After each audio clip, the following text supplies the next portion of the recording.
Rain streaked the glass panes of the luxurious downtown restaurant, blurring the vibrant city lights into a kaleidoscope of soft colors.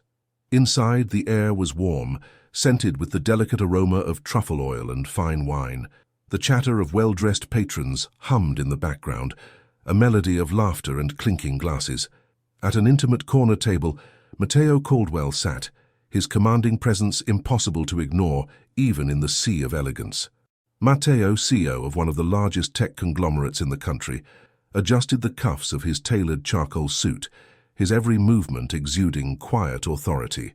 Across from him sat Cassandra, his latest romantic companion, who epitomized sophistication in a sleek black dress. Her manicured fingers toyed with the edge of her champagne flute as she smiled at him. "Matteo, I don't think you've even heard a word I've said," Cassandra teased, her voice low and melodic, though tinged with mild annoyance. Matteo glanced up, his piercing blue eyes meeting hers. "I'm sorry, Cassandra, just preoccupied tonight." Though he offered a faint smile, his thoughts betrayed him, swirling with an unease he couldn't quite place. He had carefully curated his life since the divorce. Perfect dinners, beautiful dates, and a business empire that thrived despite the chaos in his personal life. Yet, something was amiss, gnawing at the edges of his meticulously controlled world. The waiter approached, discreet and efficient, to refill their glasses. Matteo's gaze flicked to the entrance, drawn by movement. At first it was reflexive, born of habit rather than interest. But when his eyes locked onto the woman who had just walked in, his breath caught. Eleanor. She was thinner than he remembered, her frame accentuated by the simple beige dress she wore. Her hair, once perfectly coiffed, was now pulled into a hasty bun, a few strands escaping to frame her face. But what truly stopped him cold was the curve of her belly, round, unmistakable, and utterly unignorable. 6 months pregnant. Matteo's grip on his wineglass tightened imperceptibly. She wasn't alone. Eleanor carried a tray, balancing drinks with practiced ease as she made her way across the room. The uniform she wore was modest, the kind of thing required by high-end restaurants for their staff. She was working. His ex-wife, 6 months pregnant, working in a place where Matteo had come to impress a date. The sight ignited something visceral in him, a roiling mix of anger, guilt, and confusion that he struggled to contain. "Matteo," Cassandra's voice jolted him back. "Is everything all right?" He forced a smile that didn't reach his eyes. "Fine, just thought I saw someone I knew." But his eyes betrayed him, fixed on Eleanor as she moved gracefully through the restaurant, unaware of his presence. He felt an overwhelming urge to stand, to demand answers, to know why she was here, why she hadn't told him. As Eleanor paused by a nearby table, exchanging pleasantries with a patron, Matteo's world began to tilt. He hadn't planned for this. He hadn't prepared to confront the ghost of his past in the middle of his carefully constructed present. And yet, here she was, living a reality he knew nothing about, carrying a secret he couldn't ignore. The air between them crackled with unspoken tension. As their paths edged closer, the collision inevitable. Matteo couldn't tear his eyes away from Eleanor as she weaved through the restaurant, her movements graceful despite the subtle weariness in her posture. He had always admired her resilience, but seeing her like this, working late, visibly pregnant and exuding the quiet dignity he remembered, stirred something raw and unsettled within him. He had spent the last 5 months convincing himself he was over her, that their divorce had been the clean break he needed, but now all those carefully constructed walls threatened to collapse. "Matteo," Cassandra's voice cut through his thoughts again, sharper this time. "Seriously, who are you staring at?" He blinked, his jaw tightening as he met Cassandra's gaze. "No one," he lied, his tone clipped. "Just someone I used to know." Her perfectly arched brow lifted, skepticism plain on her face. "Used to? You look like you've seen a ghost." Matteo didn't answer. His focus had shifted back to Eleanor, who now stood near the bar, speaking with another server. The faint smile on her lips didn't reach her eyes. He could tell she was tired, exhausted even, and the sight gnawed at him. What had happened since the divorce? Why hadn't she reached out? And whose child was she carrying? The thought of another man made his chest tighten, his pulse quickening in a way that felt uncomfortably close to jealousy.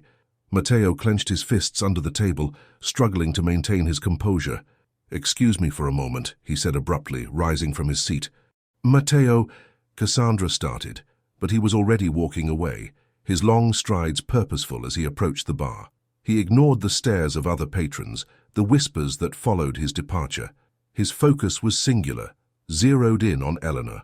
She didn't notice him at first, busy arranging glasses on a tray. It wasn't until he cleared his throat that she looked up, her expression freezing mid-smile as her eyes locked on his. For a moment neither of them spoke, the weight of unspoken words hanging thick in the air. "Eleanor," Matteo said finally, his voice low but steady. "Can we talk?" Her lips parted in surprise, but she quickly masked it, her professional demeanor sliding into place. "I'm working, Matteo. I can see that," he said, his jaw tightening. "But this isn't a coincidence. We need to talk." She hesitated, glancing around the restaurant as if searching for an escape. "I don't think now is the time." "When then?" His tone softened, but there was an edge of frustration beneath it. "You're 6 months pregnant, Eleanor. I think I deserve an explanation." Her eyes narrowed, a flicker of defiance breaking through her calm exterior. "You don't deserve anything, Matteo. Not after the way you walked away." The words hit him like a slap, but he refused to back down. "You think I walked away? You're the one who wanted the divorce." Eleanor's expression faltered, a flash of pain crossing her face before she quickly schooled it. "Because I couldn't keep competing with your empire. I needed more than crumbs of your attention, Matteo." Her voice was quiet but firm, laced with an undercurrent of hurt that made his chest tighten. He opened his mouth to respond, but she held up a hand, silencing him. "Look, this isn't the place for this conversation," she said, her tone softening. "I have tables to serve. Please just let me do my job." Before he could argue, she turned and walked away, her back straight despite the weight of their exchange. Matteo stood there for a moment, his fists clenched at his sides, before returning to his table. Cassandra watched him with narrowed eyes, her annoyance barely concealed. "Care to explain what that was about?" she asked, her tone icy. "No," Matteo said flatly, picking up his glass of wine and downing it in one gulp. The rest of the evening passed in a blur. Matteo barely heard a word Cassandra said, his thoughts consumed by Eleanor and the child she carried. By the time they left the restaurant, Cassandra was fuming, but he hardly noticed. His mind was already made up. He needed answers. The next day, Matteo stood outside Eleanor's apartment building, a modest brick complex in a neighborhood far removed from the luxury she had once known with him. He hadn't expected to find her address so easily, but money and influence had their perks. When Eleanor opened the door, her expression shifted from surprise to irritation in an instant. "Matteo, what are you doing here?" "I'm not leaving until you talk to me," he said, his voice firm but not unkind. "Please, Eleanor, I need to understand." She sighed, stepping aside to let him in. The apartment was small but tidy, filled with simple, practical furniture. It was a stark contrast to the sprawling penthouse they had once shared, and the difference hit him harder than he expected. "Fine," she said, crossing her arms as she leaned against the kitchen counter. "Ask your questions. Is it mine?" The words were out before he could stop them, blunt and heavy. Eleanor's eyes widened, and for a moment he thought she might deny it. But then she exhaled, her shoulders sagging. "Yes, Matteo, the baby is yours." The admission left him reeling. His mind raced, trying to piece together the implications, the timeline, the reasons she hadn't told him sooner. "Why didn't you tell me?" he asked, his voice hoarse. "You had to know I would have been there for you." She shook her head, her eyes glistening with unshed tears. "Because I didn't want to be another obligation, Matteo. I wanted to raise this child in peace, without feeling like a burden in your life." "You were never a burden," he said, his voice thick with emotion. "And neither is this baby." Eleanor looked away, her composure cracking. "It didn't feel that way when I was begging for your attention, Matteo. I couldn't do it anymore." His chest ached at her words, the truth of them cutting deep. He had failed her, failed them, and now they were both paying the price. But as he looked at her, standing there with all the strength and vulnerability he had always admired, he made a silent vow. He wouldn't fail her again. "I want to be involved, Eleanor," he said, his tone resolute. "Whatever it takes, I'll make it right." She studied him for a long moment, her expression unreadable. "We'll see," she said finally, her voice soft but laced with caution. It wasn't the answer he wanted, but it was a start. And for now, that was enough. The revelation that Eleanor's baby was his sent Matteo's carefully managed world into a tailspin. He had built an empire on decisiveness and control, but now, for the first time in years, he felt utterly unmoored. The days that followed were a blur of restless nights and futile attempts to focus on work. His mind was a battlefield of guilt, regret, and a gnawing determination to fix what he had broken. It was nearly a week later when he found himself standing outside Eleanor's apartment again, a box of groceries in one hand and a small bouquet of sunflowers in the other. He knew she wouldn't make this easy. Eleanor never did, but he was determined to prove he meant what he said. When she opened the door, her expression shifted from surprise to guarded suspicion. "Matteo," she said, crossing her arms, "what are you doing here?" "I brought these for you," he said, holding out the box and the flowers. "Groceries, in case you needed them. And the sunflowers, well, I remembered they're your favorite." Her lips parted, but no words came out at first. Finally, she stepped aside and motioned for him to come in. "You didn't have to do this," she said quietly, as she took the groceries from him, setting them on the counter. "I know," he said, his voice earnest, "but I wanted to. I'm trying, Eleanor. Please let me try." She hesitated, her gaze softening just enough to let him breathe a little easier. "Fine, but don't think one gesture erases everything." "I don't," he said quickly. "I just want to help." She nodded, and for a moment, silence stretched between them. Matteo studied the apartment again, noting the small but distinct touches of Eleanor's personality, the framed photos on the wall, the cozy throw blankets on the couch, and the stack of well-worn books on the coffee table. It was modest, but warm, a reflection of the woman who had built a life for herself despite everything. As they sat down at the kitchen table, the air between them was heavy with unspoken tension. Matteo cleared his throat, determined to bridge the gap. "How are you feeling?" he asked, glancing at her belly. Eleanor arched a brow, a faint smile tugging at her lips, despite her guarded demeanor. "You mean besides carrying a whole human being around?" "I'm fine. Tired, but fine." "I can imagine," he said, his voice softening. "I want to make this easier for you, Eleanor. Whatever you need, doctor's appointments, bills, anything, just tell me." She studied him for a long moment, her expression unreadable. "You're serious about this, aren't you?" "More than you know," he said, leaning forward. "I meant what I said. I want to be involved. I want to support you and the baby."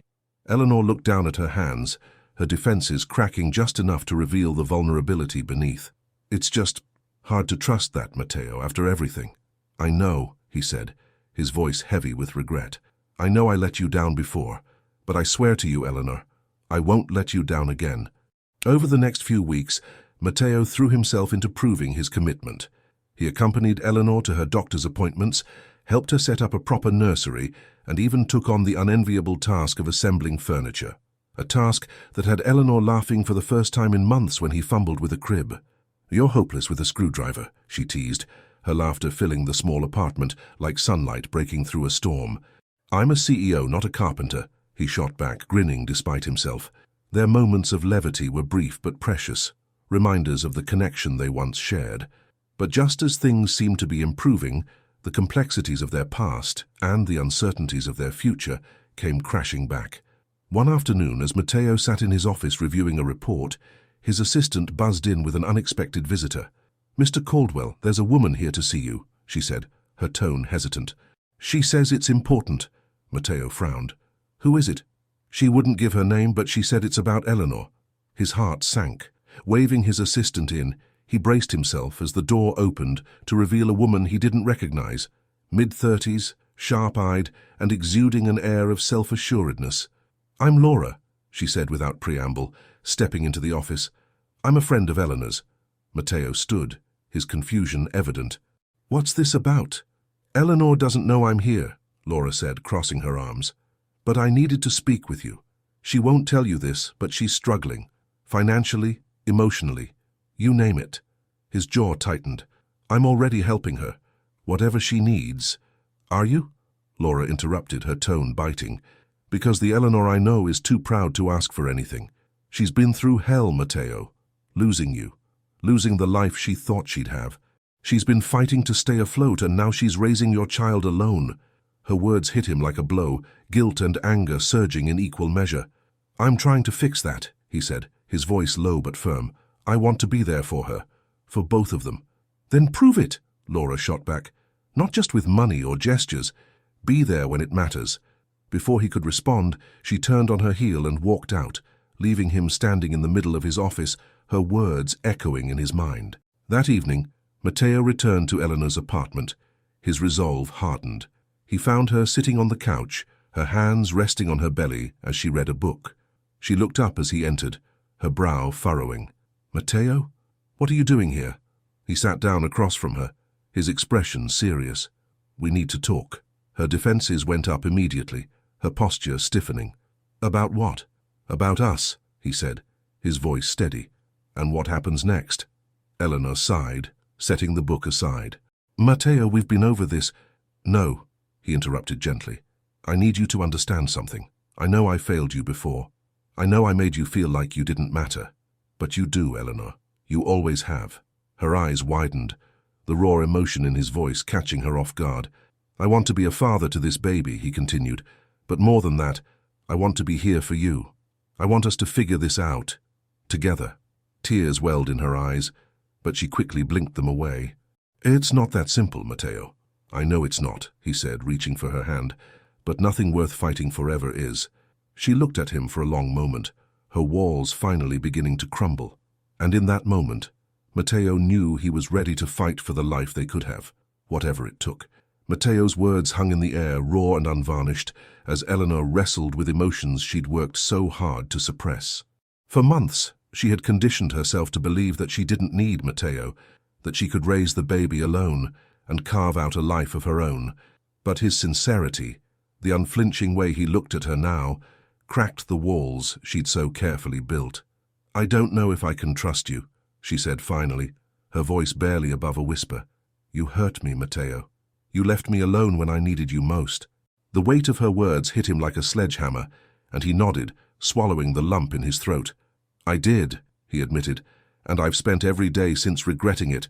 But I'm here now, Eleanor, and I'm not going anywhere." Her gaze softened, and for a fleeting moment Matteo thought he saw a glimmer of hope in her eyes. But before she could respond, a sharp knock on the door shattered the fragile intimacy of the moment. Eleanor frowned, rising cautiously. Who could that be? Matteo stood as well, his protective instincts kicking in. "Let me answer it." When he opened the door, he was met by an unfamiliar man, tall and wiry, with a thin-lipped smile that didn't reach his eyes. His demeanor was casual, but there was something calculating in his gaze.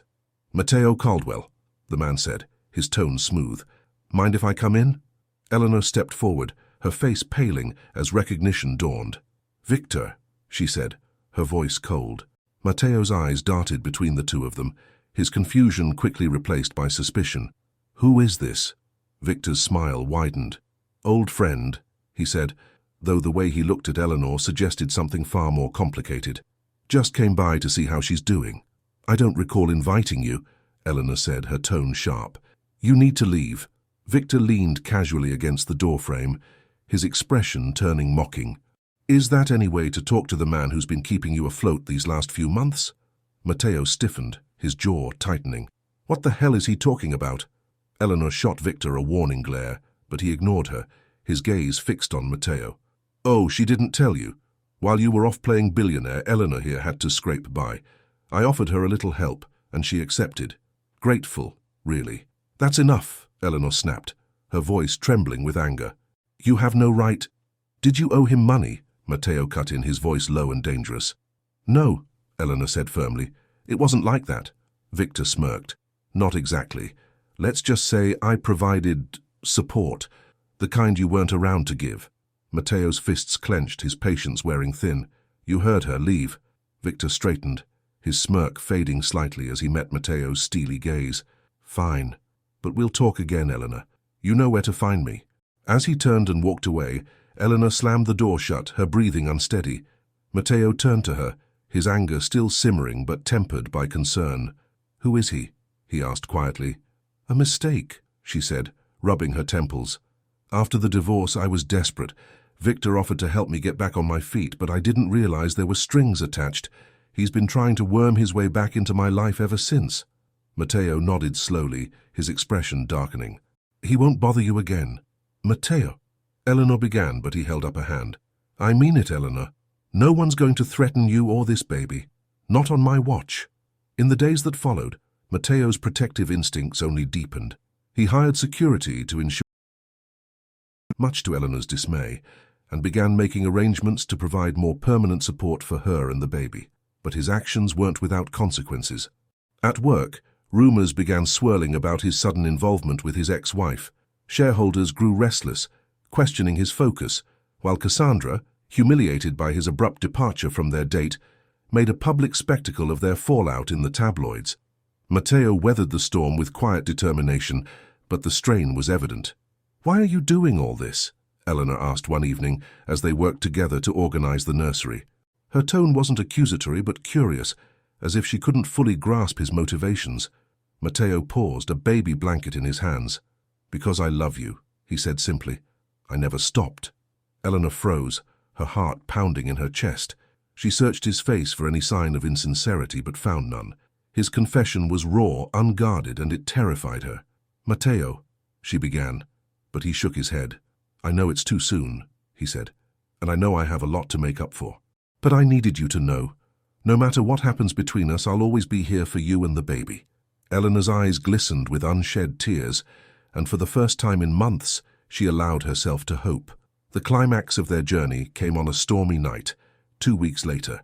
Eleanor woke in the middle of the night, doubled over in pain. Panic set in as she realized her water had broken, 2 weeks earlier than expected. She grabbed her phone and dialed Matteo without hesitation. "Eleanor," he answered groggily, his voice immediately alert when he heard her labored breathing. "What's wrong?" "It's happening," she said, her voice trembling. "The baby's coming." "I'm on my way," he said, already grabbing his keys. "Just breathe, Eleanor. I'll be there in 10 minutes. True to his word, Matteo arrived within minutes, helping her into the car and racing to the hospital. The hours that followed were a blur of doctors, nurses, and agonizing contractions. Matteo never left her side, holding her hand and whispering words of encouragement.